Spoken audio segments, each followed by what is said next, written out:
This is Innovation and Leadership, where we interview Navy SEALs, venture capitalists, pro athletes, best-selling authors, Hollywood filmmakers, really as many different kinds of high achievers as we can get to come on the show.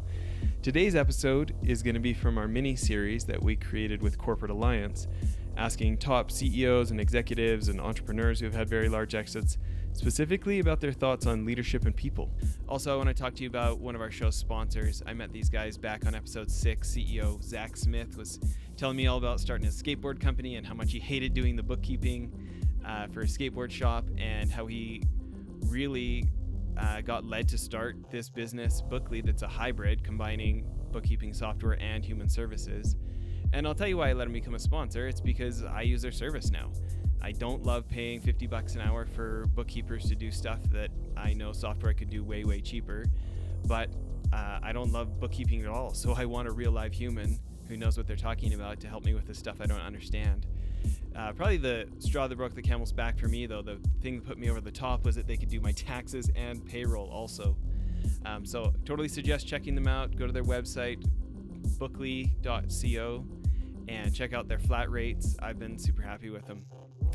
So now on to today's episode.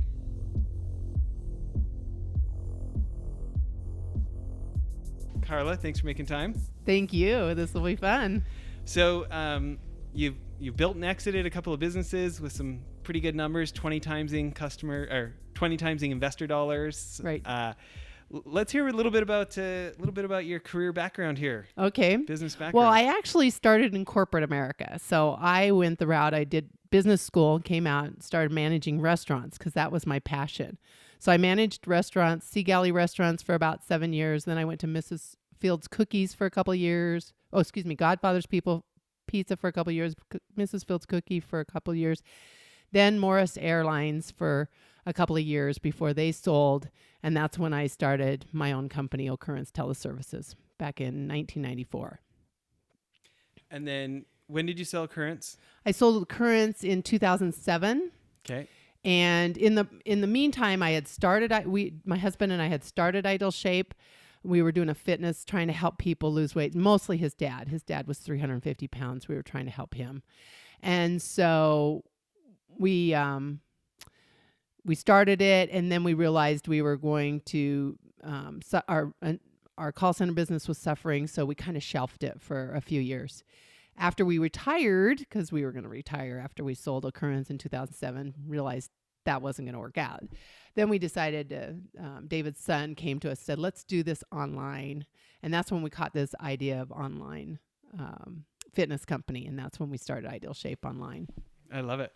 So I think it's a really fun story to hear about how Occurrence came about. Can you tell us a little bit of that? Sure. So I was working for Morris Air, and we had half-hour holds. And that was back in the day when we were paying like 25 cents a minute for someone to sit on an 800 line. So it doesn't take a lot of math to figure out this. We weren't making money on $39 flights if people sat on hold for a half hour. And so I was looking for a solution. I was the VP of operations, and the reservation center reported to me. And I went to an AT&T conference where it had a session called Bringing the Work to the Worker. And I just caught this vision of, oh my gosh, we could have airline agents working from home. And so I brought it back to David Neeleman, and he wasn't super excited about that. Is this like JetBlue? Yeah, that's David the Neeleman? David Okay. Neeleman. So back in the day, before you were probably even born, he was with Morris Air, and he helped start that charter company and then turn it into an airline. But when we sold to Morris Air, he had a 5-year non-compete, and after that, he came out back with JetBlue. But anyway, so we decided to try home agents. I finally convinced him to give it a test. And so we took 20 of our best agents and that wanted to work from home, and we put them home, and their productivity went up 15%, and the rest is kind of history. 180 agents later, Southwest Airlines came in and bought us. And so I want to talk about the family barbecue, though. Oh, that's right. So initially, David wasn't really excited about the idea of home agents. He said, there's no way we can't manage them. And I said, I can manage them. I know everything they're doing. I know every stat. I can manage them remote. I promise you I can. And he didn't really like the idea. So he went to a family barbecue, and his sister-in-law worked for us, but she only worked like 15 hours a week. And we actually needed agents to work more hours. And so he went up to her and he said, if you could work from home, would you work more? She goes, absolutely. He goes, like, how much more? And she goes, I'd work full time. And so he came back to the office that next week and he said, I've got this idea. We're going to do home agents. So we laughed about it. Everybody knew what, but it didn't matter. It was exciting because we were going to get to do home agents. And so when Southwest Airlines bought Morris Air, their union contracts wouldn't allow the agents to work remote or part-time. And most of these agents were part-time. So I just thought the idea is too good. I just have to. And it was one of those things. A lot of people ask you how an idea comes. And if they should start a business, how do they know they should start a business? And one thing I tell people is, what is it that you think about when you don't have to think about anything? Because that's what happened with this idea. Like I got this great severance package, 2 years severance, plus my stock was converted into Southwest Airlines stock immediately. And I really didn't even have to work for a few years. I was a single mom. So that idea kind of appealed to me, like, this will be great. I'm going to take some time off. But this idea of starting a telemarketing company with home agents just wouldn't leave me alone. I find myself thinking about it all the time. I was still working for Southwest Airlines. I had a 1-year contract with them, and I didn't have much to do because all the HR and supervision of the reservation agents, all that was taken to Texas. So I would just start playing with this idea of starting my own company with telemarketing. And then I go, no, I'm gonna take some time off. But it was one of those things where there was no way. I mean, I knew I had to start this business. It was one of those things where I just wanted to employ agents to work from home, mostly women. We had men working for us too, but there was this drive that I had to help women be able to support their families, because we had lots of women that were making $60,000, $70,000 a year, taking inbound phone calls at home. And so even though I didn't get to work from home, I did help thousands of people work from home. So that was why Occurrence got started. Well, the show's called Leadership in People. Mm-hmm. Why don't you talk about how many staff you started with and what it grew to by the time you sold it? Okay. So we started with 10 agents. And initially, they couldn't work from home because, of course, the technology to make that happen was difficult to set up, and training and everything. So they sat in a room around a conference table, and a phone would ring, and they'd run over and get it. And that's how we, in 1994, that's how we would pop a script, because it wasn't really a script. It was that phone number was that client's phone. Later on, we had the technology that actually popped a script and they could go home and sell the product from home. When we sold in 2007, we had over 600 agents working for us. That's exciting. So specifically with a distributed workforce like that, I mean, a lot of people recognize how much of America is becoming freelancers and this kind of stuff. And what kind of advice do you have for leaders about leading remote staff above just managing them? Right. Okay. So we set it up. This is how we set it up. First of all, there's got to be a way. You've got to have a way to manage, like to rate their performance. You have to know if they actually are working. I mean, there is that qualifier. In our situation, it was easy because they had to log into the phone to take the phone calls, and that's how they got paid. Once they logged in, the clock started ticking that we paid them. We paid them an hourly rate. But what we really did is we commissioned them off their sales. So they made $9-10 an hour back then, which isn't bad, but that isn't where they made their money. They made their money when they sold a product. And so when a client would come in, I'd say, okay, let's figure out what kind of commission program we can do for them. And that wasn't common in the call center business. They just wanted to pay a per minute fee, flat rate. And I'm like, no, the reason you want to do this commission program is you're going to get more sales. And I said, I'll go against any call center out there and I will show you. We'll do a head-to-head test and I will show you with a commission how I will make you more money. You'll pay more, but I will make you more money. And we never lost. We never lost any of those.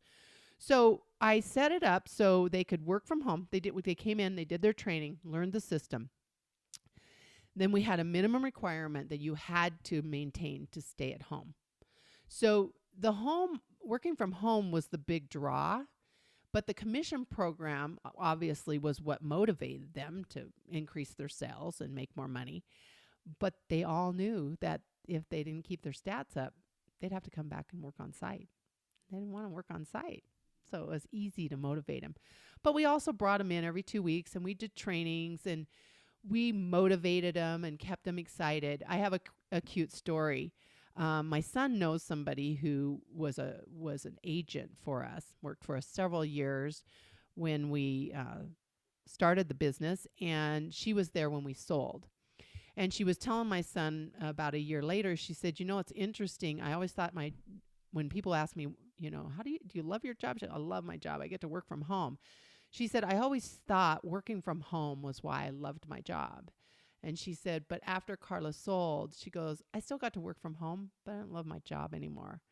So the new owners came in. They took away a lot of the commission program. I mean, I showed them how successful it was, and they're like, oh, we can put those dollars on the bottom line. No, you can't, because those dollars don't come into you from the client unless they get the sales. So they were stupid. They were really not a great company. I mean, investment company, to realize that what had made us successful. So they did that. They did other things that she said, you know what? The job isn't that satisfying anymore, and I still get to work from home. So it showed us something. It's a lot more than just working from home or whatever it is you've set up. It is really about leadership and people and how you manage people and motivate them and inspire them and give them autonomy, but have some rules around it and things like that. So it goes way beyond that. And that was a telling point for sure.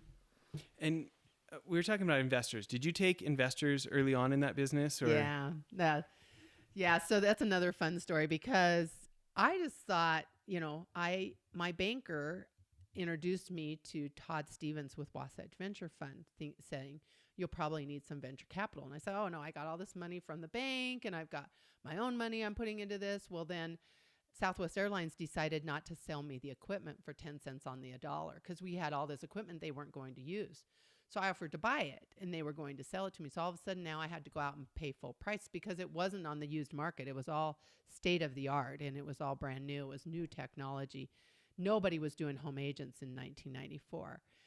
And so all of a sudden my cost of startup went way up. So I thought, well, maybe I will talk to these venture capital guys. So I didn't even know what venture capital people were. I mean, I was like, okay, I need money. They've got money. Okay. So I meet with them and I pitch them, just like I did the bankers, what a great idea I have. And so Todd says, I want you to go meet Tim Draper. He's in Silicon Valley. And I still had flight benefits with Southwest Airlines. So I grabbed a plane. I went down. I didn't even know who Tim Draper was, like the godfather of the venture capital world, right? And I'm just like, I go in his office. I'm like, hey, I got a great idea. This is the business I'm going to do. I mean, it's a good thing I didn't know what I didn't know, because I would have been too nervous to pitch any of these guys. And I would have thought there's no way.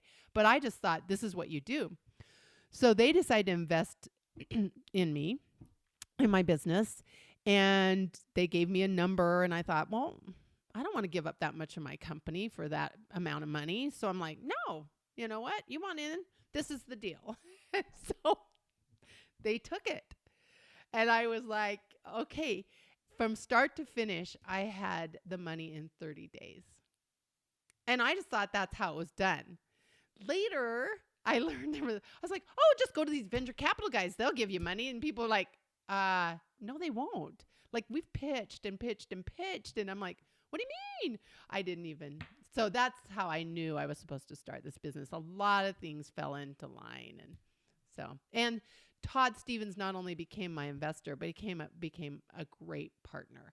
He was there to kind of guide me in some things that I didn't know, or introduce me to people when I needed introductions and things like that. So he was a great partner too. Well, let's talk about that. That business is more than just having a good idea and working hard. Yes. Talk about the value of meeting the right people. Oh, yes. Okay. So I think it starts with, looking for people that you want to emulate, first of all. So I go and I look at, I had a couple of really great bosses in the corporate world. Debbie Fields was a really good one. I had John Sanchez was an excellent district manager. I learned a ton from him of how to treat people. And Like, what's an example? okay, so in Sea Galley, we expanded really fast. And so I got to be a district manager. So I became a peer to John. And then the company got in some financial trouble. So they decided to scale down. And so they demoted me. And they wanted to keep me. They wanted me to still run a restaurant. But I was like, there's no way I'm going to do that. I've already been a district manager. And John took me in and said, listen, you still have a lot to learn. It's a great company. I'll continue to mentor you and teach you. And then you'll go get an even better job. And so he just showed me how helping people to understand what their worth is, how their talents can be developed and expanded, and that's what people want to do. Ultimately, people really do want to do a good job, and they want to do the best they can. And most of the time, they just don't even know how to do that. So he was really good at that. And then Paul Baird, who was with Godfather's Pizza, he helped me see that, getting the numbers is how you get promoted. And as long as you do it, like I said, with really great people and do it ethically and all of that. But he taught me how to get the numbers. Like Godfather's Pizza was really focused on year over year and a lot of their other things. So like what's an example there on how to get the numbers? Well, the whole thing there is he would say, yeah, you can cut costs. He says, but I figure out how to increase sales. So he would show us how to take a store and turn it around by improving the customer service to such a degree that the revenue would ultimately go up. And then, so because too many people cut costs and they put temporary money on the bottom line, but they don't put long-term money on the bottom line. So he would show us how to increase our revenue and how to improve customer service, cleanliness, the basics of restaurants. But, he was just amazing at it. So he was really, really good. But so it's partnerships and meeting people and mentors and people that take an interest in you. I mean, it's just people. I mean, it really is. I've often said pretty much I can run almost any business if I have great people. I need to learn something about like when I took over the airline, when I became in the airline business, I'd always done food, but I didn't have to learn how to fly a plane, even though for a while there I oversaw the pilots. But I had to still just manage people and get people to perform. And so pretty much any business, if you have a really great team, you can be successful in most any business.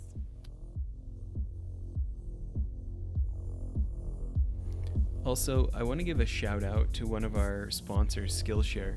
They're doing a promo for us. For everybody listening to the show, it's skillshare.com/leader, where they're going to let anybody get 2 months of access to their 18,000 classes for just 99 cents at that code, skillshare.com/leader.